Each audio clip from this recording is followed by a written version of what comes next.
Well, way up here in Nobleboro today, Frank pulling Rush Lane behind the camera. And today, and we heard a lot about this guy, and back in the day when me and Russ were playing Little League, we was hearing about this great athlete named Tommy Hancock. And you ready for the first pitch? Yeah, I'm ready. All right. Where were you born, Tom, and what year? I was born right in Miles Memorial, Damascotta, 1952, 1990. 1952. I just had wishful thinking. Yeah. Okay. How long has your family lived there? Oh, of course, the Hancocks. My name Hancock. My great-grandfather came over from England in 1888 when Grover Cleveland was president. But he married, his name was Sam Hancock, and he married a gal named Elizabeth Bastow, and the Bastows were already originated here in Nobleboro. Yeah. And I think they go back, and I can't tell you just how far back they go. I got to find out one of these days on an ancestry thing, they say. Your family's Damascotta Mills. Oh, well, Damascotta Mills is part of Nobleboro. Yep. And the other part of Newcastle also. Yep. What's your earliest memory, Tom? Oh, gosh, I remember when I was 4 or 5, I guess my father was going to Rockland, to the old Rockland airport, and learning how to be a pilot, learning to fly, to go solo by an instructor called Arthur Hijula. And he got his pilot's license, and I was only like 4 or 5, and I'd have to sit in the building while he went and did his thing. So I just sat there and watched the planes come in and out. That's over there where Lowe's is, Lowe's and Shepherd Chevrolet. That used to be an airport, if you remember, probably. Yep. Your dad must have been a World War II veteran, wasn't he? No. He was not? No. No, he was too young for the war. Yep. He born 31, and the war was, 41 to 45. Yep. So he'd been only 14, 15. Yeah, I thought he was a little older than that, but, your grammar school, and did you like school? I like school. I like recess. I like when we had baseball outside and basketball. That's the biggest thing I like about it. Yep. But, of course, back in those days, you pledge allegiance to the flag and sang some crazy songs, but I seem to enjoy it. So. Yeah. What'd you do for fun? Well, I guess you pretty much said it. Growing up. The what now? What'd you do for fun growing up besides sports? Swimming. Yep. Of course, I grew up at the Mill Pond Inn. Yep. Which used to be called Yankee Heights then. Yep. I can remember my mother and father bought the place back in 1960 or 61. They only paid $20,000 for it. I remember when we was going to Lincoln Academy there, about this time of year, there'd be that rope there. You'd grab that rope and swing out in there where that big tree that was there? Nelson's shop is right in there. Yeah. Be quite a gathering of kids around there. Oh yeah.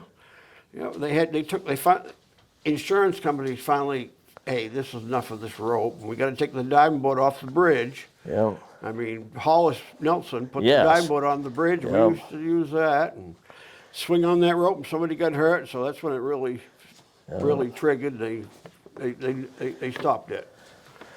What'd you do for summer jobs, Tommy? I just worked for Eben Haggett. My first job was haying with friends of mine, like David York was passed. I miss him, and Tommy Powell passed. I miss him too. He used to go haying with us. And one fellow that's still around was Willis Libby and all his brothers, Gordon Libby and David Libby. We also used to have hay for Eben Haggett. Yeah. And it was on his farm right there at the end of the lake. The farm was called Willow Farm. They've changed it now to Lakeview Farm or something. But I hate it when they change the names of places. But I guess the almighty dollar talks when it's time to change your name or something. Seems to. Beneficial to somebody. Yeah. Tom, I remember going up to the sawmill with my dad when I was a kid. Did your family run that sawmill? Yeah, my grandfather built I thought that was. Nelson Hancock. Yep. And he also worked down the LY Street. Oh yeah, didn't he's probably the main. He seemed like he was the main man for a long time down there. Those metal dippers Yep. down there. Yep. He invented those. Yep. But he wasn't very well liked after inventing them and made them. He just put a lot of the village men out of work because they used to dip by hand. Yeah. But the village ladies still had quite to do because they had a big building there, and they'd go up with the conveyor into the house, and they'd chop them up, and they'd like send them to Japan for eating over there. Yeah. They'll eat about anything. Yeah. Used to go up there as a boy with my dad, and he bought some rough lumber around that sawmill, and Yeah. then in the spring of the year, for lobster bait, he'd go up there and with his barrels, and they'd fill the barrels up there. And, A great and bait. I was thinking that your family was still running that more into the mid '70s, wasn't they? Mid 1970s, still there? At the fish stream. Yeah. Yeah, well, yeah, I ran it a couple of years. My grandfather, he always came down, but Yep. he knew I knew everything about it too, so I ran Yep. it like 72, 73. Yep. And I used to wait on all the fishermen Yeah. from down in Pemaquid, down Brown Pond. And they'd even come from Tennant's Harbor, all lined up at 4 o'clock in the morning, trying Yeah. to first come, first serve, you know. Yeah. Rumor has it you was quite the athlete in high school. What sports did you play? You played many, didn't you? Yeah, I did play soccer, but it's the first time I'd ever played soccer. I just played soccer just to try to get in shape for basketball. And ended up playing fullback, and I never really got into soccer too awful much. But like I say, just a way of getting your feet toughened up, getting ready to play basketball. But mostly basketball and baseball is my sports. Yeah. I heard a lot about you back in the day when I was playing Little League.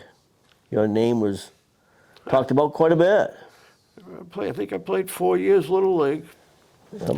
Clevie Page, Phil Page, Link Page's dad was the coach at the time for the Rotary Wheels. And he brought me up, got me in the farm team, then brought me out early. Said I could hit, so sounded good to me. I decided, but hey, it was great. I was up here playing with the old Little League field on School Street down there. They had the Clark's beverage thing on the fence out there, and then Yep. on the right field side, they had a big milk bottle from Round Top Dairy. Yeah. And all the fences had, of course, advertising for different stores, but it's all gone now. Yep. Yeah, we played in that field too, Ross, right there. Basketball champion teams? No, I've never on a champion team. We Yeah. just went my sophomore year in '69. We went to the tournaments and Edward Little, up to Edward Little in Auburn, and we had to play Freeport High School, and Freeport ended up being state champs, and I hate to say it, but they kind of put it to us, but Had a lot of talent there. they Yep. Baseball highlights. Oh gosh, I had a lot of highlights in baseball, but of course I played varsity all 4 years. There was 3 of us, Wayne Lewis and I and Paul Hubert, all played varsity all 4 years at Lincoln. And my sophomore year, remember Mark Hatch got a sore arm, so Chris Russell he was a coach. He got me to pitching, and I ended up being starting pitcher for sophomore, junior, senior year, and I had a few games where hit a couple home runs in a couple different games, and which I didn't know they was coming, but all of a sudden it went over the fence. Yeah. You were scouted by the big leagues, right? Well, I was invited to a tryout. Yeah. I had Clyde Sukforth from Waldoboro. He invited myself and Greg Havener after a game one night at Lincoln. We beat Madomic, which was great because Madomic was so tough. And Greg and I went to a tryout up to Togus Hospital. They had a beautiful field up there. You wouldn't see it unless you went around the back of the hospital. I checked it out a couple of years ago. It's gone now. It's nothing but a parking lot. Wow. Yeah, so it's. But I used to love it. You could play baseball up there, and all the old men would come out of the hospital, the veterans, come down and sit in the stands, watch. All, they loved it. Yeah. And we loved playing in front of them because it was something that they probably did when they was younger, and they just were gathered to it. Yeah. Yeah. You played for the town teams, and who was your players on the team? Was that for Lincoln? Both. Yeah, We'll start with both. We could use both of those. We got, I know, I can remember my junior year, I think I had, Butch Morton was my third baseman, and Dwayne Archer was my shortstop, Wayne Lewis was on second, and Jimmy Briggs played first base. He was a tall left-hander.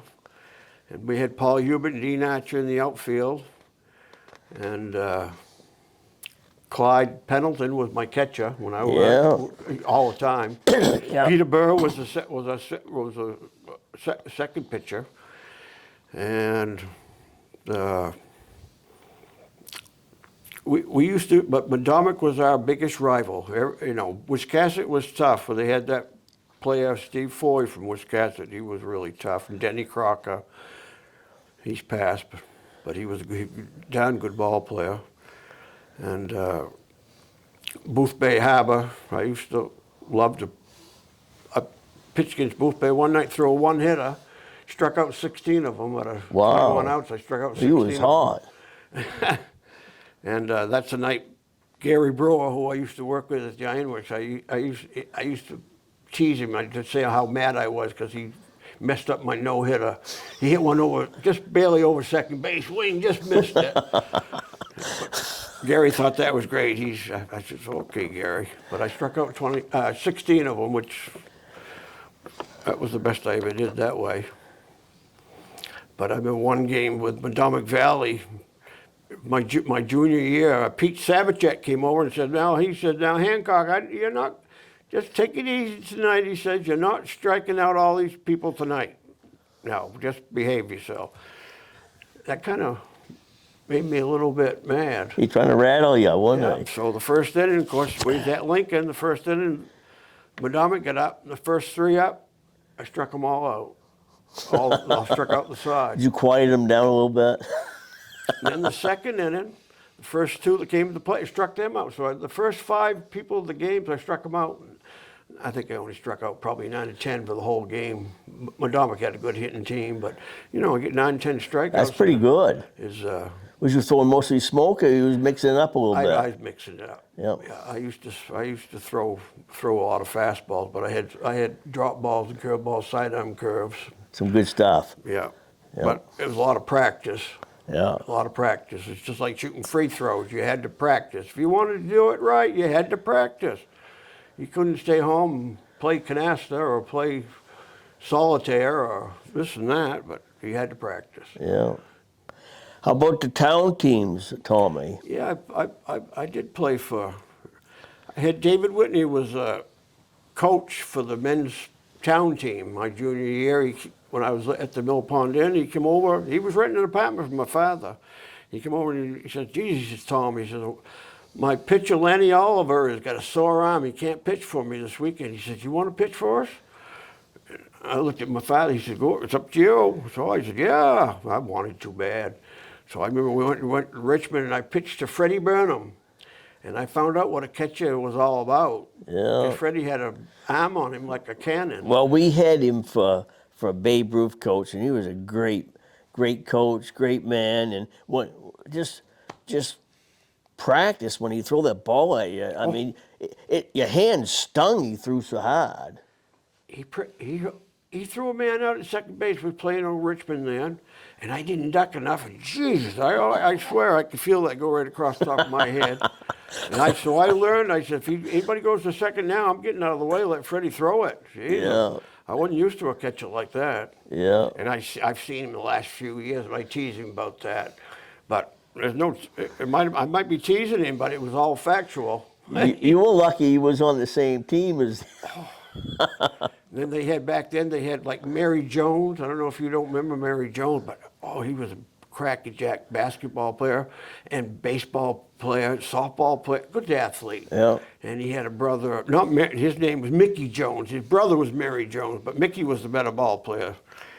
And there was the fella from Jefferson, Schofield. Dick Schofield was real good. Yeah, Dick Schofield.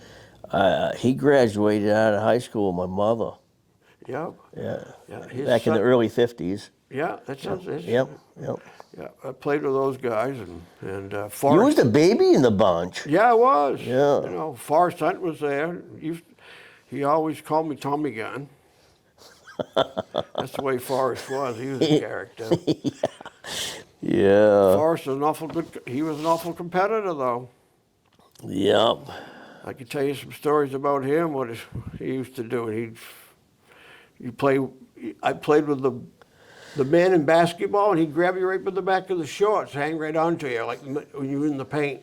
Of course, I was just in school, so I wasn't going to give him any crap. I didn't do that till later, till we got into softball, but that's another story.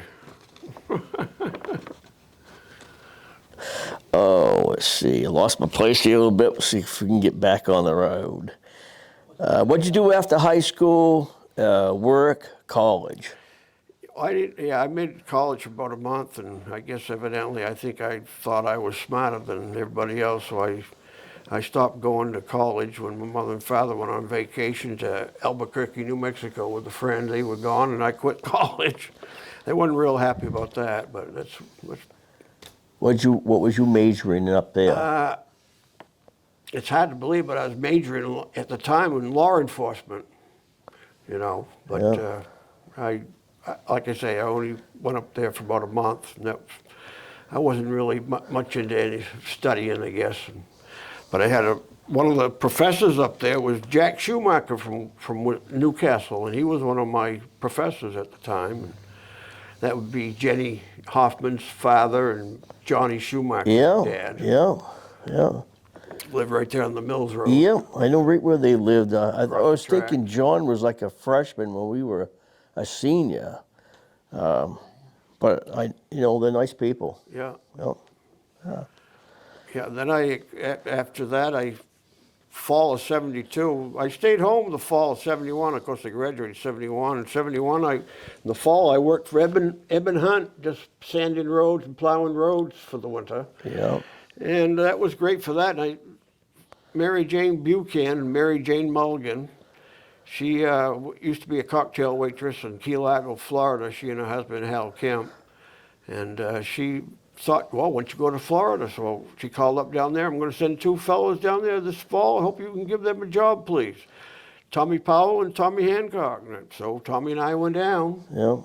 And we flipped the coin because they only need 1 bellhop. Tommy won the flip, so he got to be a bellhop 2 weeks before I get to be bellhop. I was just a busboy for 2 weeks. Was that the Ocean Reef? Ocean Reef Club. Yeah.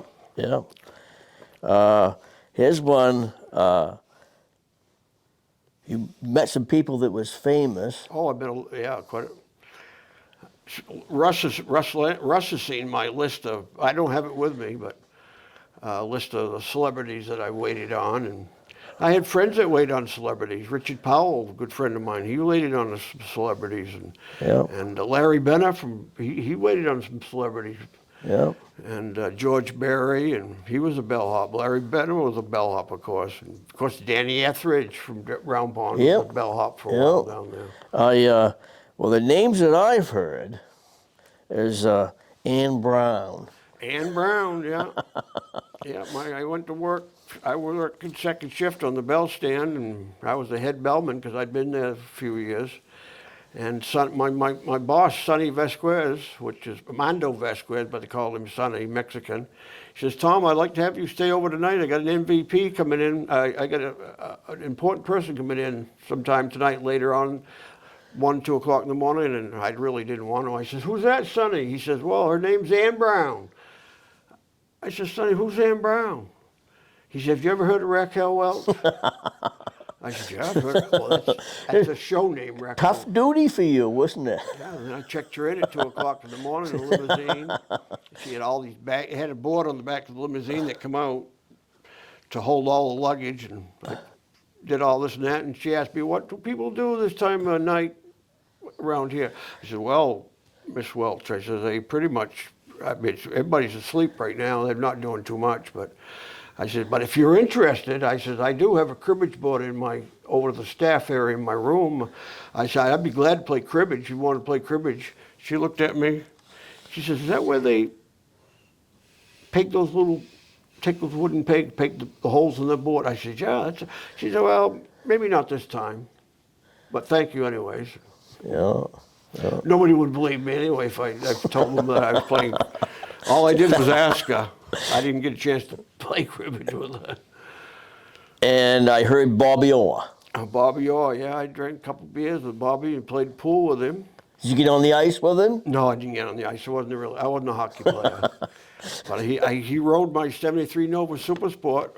I had a car that was, had a Ford. It was a nice car, and he was down there for an NHL convention. He was the main speaker. All the owners of the NHL were coming to Ocean Reef Club, and he was going to speak for them. He got there a couple days early, and then he came over after I checked him in that night. He came over, "What are you doing tonight, Tom?" I said, "Well, I'm going as soon as I get done here, which I can check out anytime I want to." He says, "Well, do you mind if I go over staff with you?" And I said, "What am I supposed to say with Bobby Orr?" Asked me. No, no, of course not.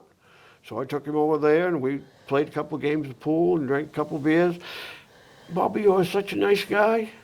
I said, "Bobby, I'm not supposed to ask this, because being a bellhop, they don't want you to ask people, because they come down here to get away from people that, can I have your autograph?" "No problem," he says, "Tom." So he gave me his autograph. He signed it on the back of his little voucher he had for his room. Yeah. And I still have it, but I'm not sure just where it's at. But Geez, back when I was a kid, my idols was Kalia Skrimsky, Oh, me too. John Havlicek, and Bobby me too. Orr. Me too. Yeah, Yeah. and you were lucky enough to meet one of them. Yeah. And Tom Brady. Yep, Tom Brady. him too. Well, Havlicek was my favorite. His number still been my favorite all my life. I got 17 on everything. I text a friend of mine. I always signed it 17. yeah. Well, Tom, what's the best piece of advice anyone ever gave you? The best piece of advice anybody ever gave me, I don't know, probably very simple advice was my aunt used to say, "You can get a lot more with honey than you can vinegar, Tom." And I try to remember that, and she's right. And my father used to say, "Tom, just don't sweat the small stuff," because I would. I wanted everybody to act like myself, but you don't sweat the small stuff if it didn't happen. So I've learned not to sweat the small stuff, thanks to Dad. But that's probably the two biggest things that I was ever told to me. So, Tommy, it seems like you heard about, B.B. Rebozo? No, who was that? Charles B.B. Rebozo? Yeah. Well, that was Richard Nixon, the president. That was one of his best friends in Florida.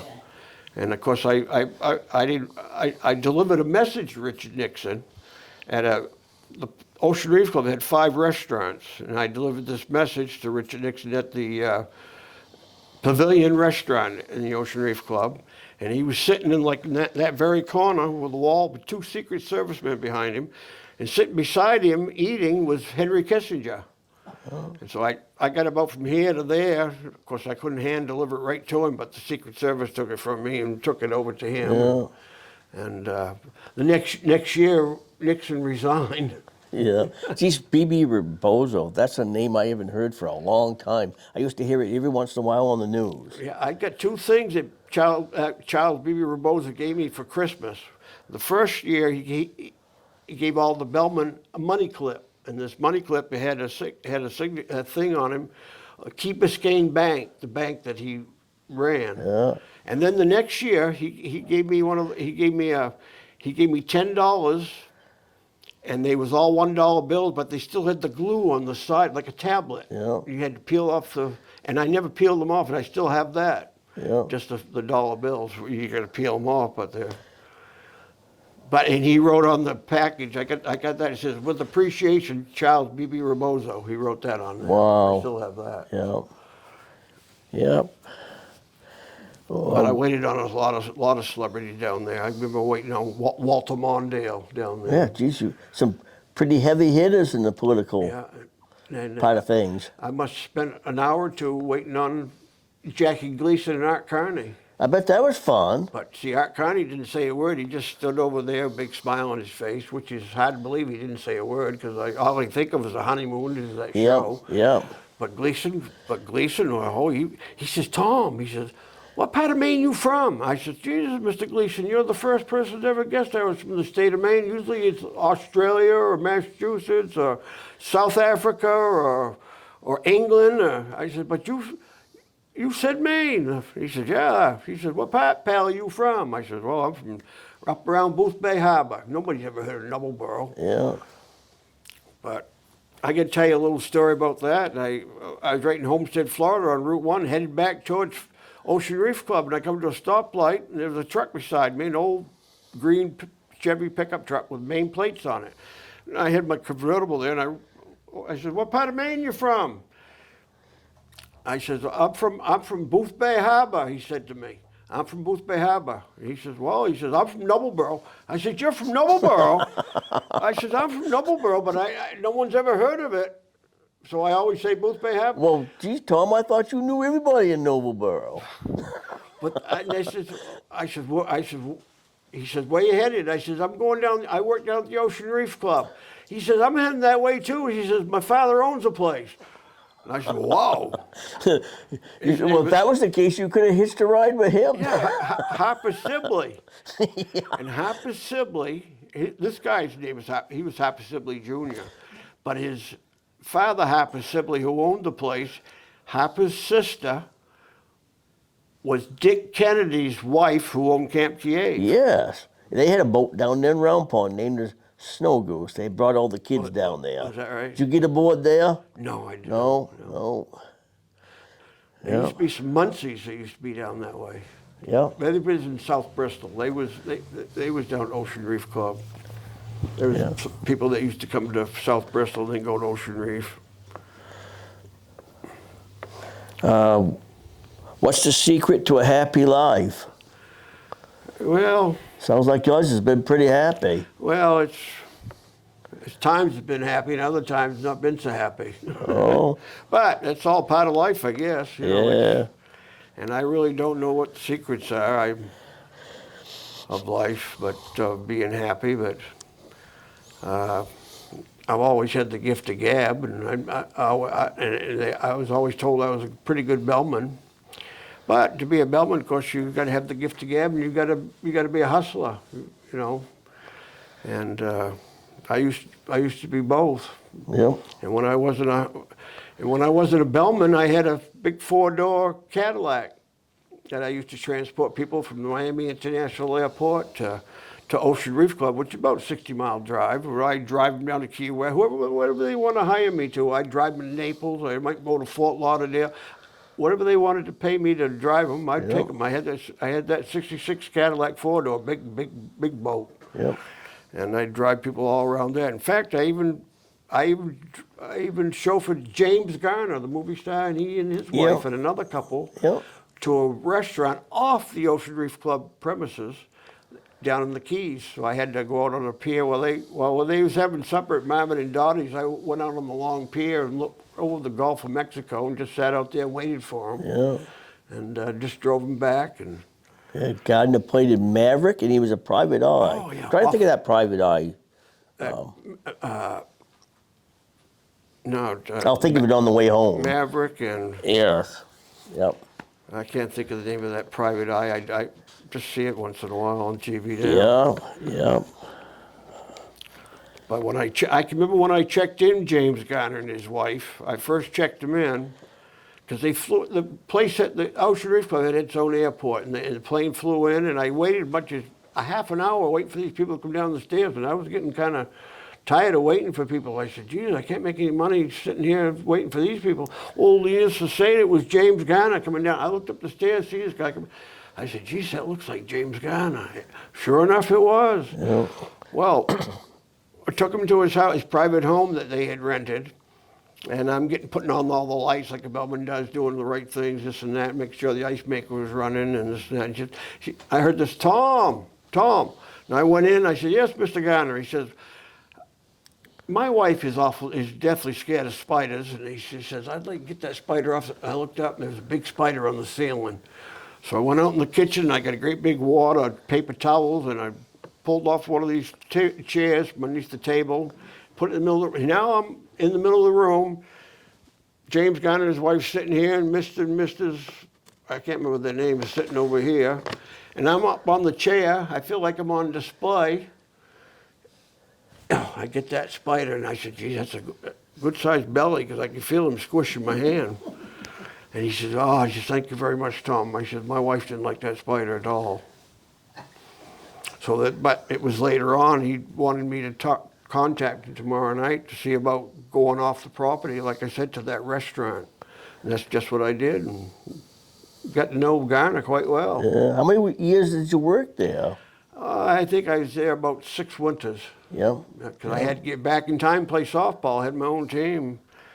And I had a chance to stay down there and work full time if I wanted to, but I just loved this area up here in the summertime. So money wasn't everything. Well, Tom, what would you like to be remembered for? Oh, I don't know. Just, I guess, trying to be thoughtful, trying to be good to everybody, and don't always get it back, but the same way from someone else at times. But like my father said, don't sweat the small stuff, Tom. And so I've kind of, I guess, just plain been such a sports nut. I've collected so many baseball cards, and they're all in the containers, the plastic. I didn't even take them out of the box. The plastic still wrapped around them. I give them to my grandsons. I haven't given them to them yet because I know they're old enough. I don't want them to do what I did, rip them all open. And Yeah. But Probably got a pretty valuable collection. well, I started back in '81 when my son was born in '83. So I got some for him, and now I got collection for his boy. Yep. All Topps cards. Tops and Flair and Yep. Score and different makes. And my 2 other grandsons, I send them baseball cards all the time in the mail to them. Yep. On stationery, that was, this is how crazy I get at times. My grandfather, when he was on the governor's council for John Reed back in the '60s, he had his own stationery with special envelopes, and they were real sharp, real nice paper, real nice sharp title on it and this and that. Well, he hardly used it, so I used it to write to my grandsons. And then I'd take a baseball card, put it in plastic sleeve, and I write about the ball player, send that to them. I do that about twice a month. Seems like a lot of the young kids like that big guy for the Yankees, the Judge there. Aaron Judge. Wow, what a big man he Yeah, is. that'd be a good baseball card. Wow, what's he, like 6'8" or 9"? Yeah, he's a big boy. Awful big. They had a fella yesterday for, I think the Braves. He hit the longest home run of the year so far, 473 feet yesterday. Wow. That was on the Sports Center this morning. Yep. What gives you hope for the future, Tom?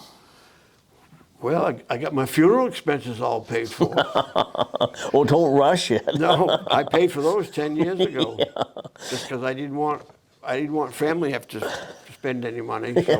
But I think I spent $3,200 down here at Hancock for my service and this and that, which I've got to talk to up here because I really want my service to be in this church now instead of down to Damerscott at the funeral parlor. And I just piecemealed that, $50 here, $50 there, and I finally paid for it. $3,200 for the complete package. This is about 10 years ago. You've got a bargain, I'd say, by And I today's don't know what it would price. cost now. Yeah, It's all paid for. No one has to, the only thing I got to get is a urn. when I turned 40 years old, I bought myself a present. I bought myself a grave lot when I was 40 because I wanted to be buried close to where I grew up. Yeah. Yeah. Yeah. Well, I was lucky. My great-grandfathers, both were in the cemetery up behind the store up East Neck Road, Dunbar Cemetery, and they must have thought the family was going to have a lot of kids because they had a lot of spots left. So I'm lucky there. I'm just going to be buried with my great-grandfather, Alfred Benson Chappett. Yeah. But the Hancock gravestone's right there too, so we just waved to each other. How you doing? Yeah. If you was doing this interview, Tom, what questions would you ask? What have we missed? What if I was doing this interview? What questions would I ask? Well,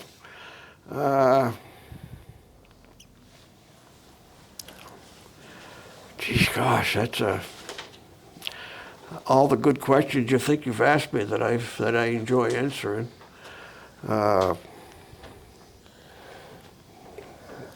Anywhere from playing sports to the fish stream to Ocean Reef Club. I mean, that's all the stuff that I'd want to find out. I even got more celebrities I could tell you, but just I really don't know what question that I would ask myself. We'll come back to it. We'll Yeah. skip on to one, and we'll come back to that. Maybe something will. I can't think now. What? Yeah. What would you give for advice for the next generation? Well, I would probably give advice like my grandfather used to say, and one of his favorite sayings was, he says, you can't be allergic to motion and expect to feel good. And all I can think of is these young fellas that they don't play sports, at least the way I used to play sports. Yep. They sit on the couch and play games, which I never did, and I don't really care about it too much. Yep. And maybe I guess it must be fun. Yeah. I think a little bit more moving around and playing sports, and don't be one of these schools that, well, this year we can't have a baseball team because we can't run enough players to play baseball. Isn't that sad? I'm thinking you can't get enough players to play baseball. All they want to do is sit home. Yeah. I think sports is very good for young people. Oh, it is. And I think it makes you competitive all through your life. And you also build a great bond of the guys it's on your team, a lifelong bond. Even the guys that was rivalries, when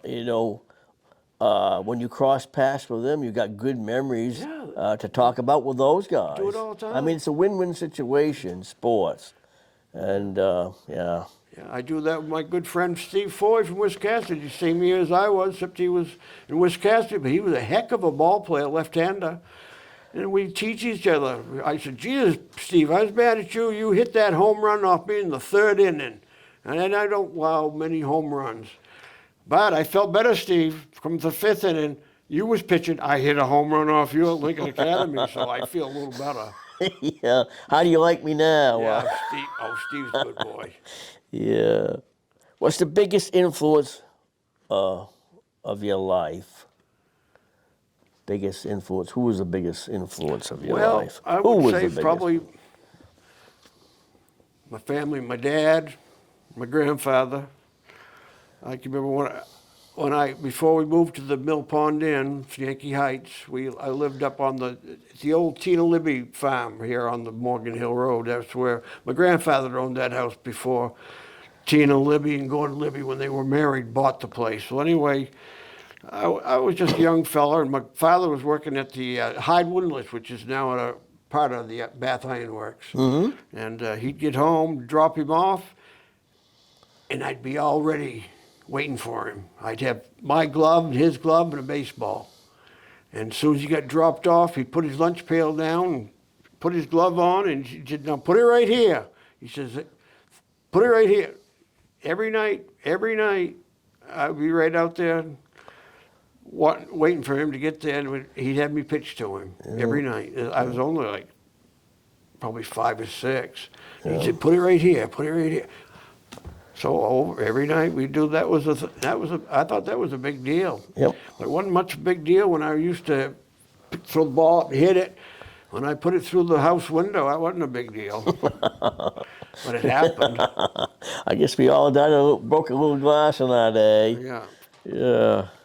That's where I'm coming up to this church. I've been coming up here for like the last, I don't know, eight years or so. And it's been such a godsend for me to come back up here. And in my older times, because I used to come here when I was in Sunday school, and I enjoyed vacation Bible school up here. This is before this end of the church was even here. And I just like being with these church people, like yourself, Russ, and your wife, and everybody that deals with the church.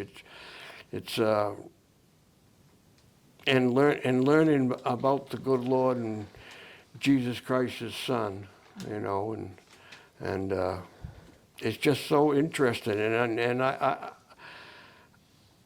I'll never learn everything. There's no doubt, but I like to listen into everybody we have our Bible studies and in the sermons that Lou prepares for us, but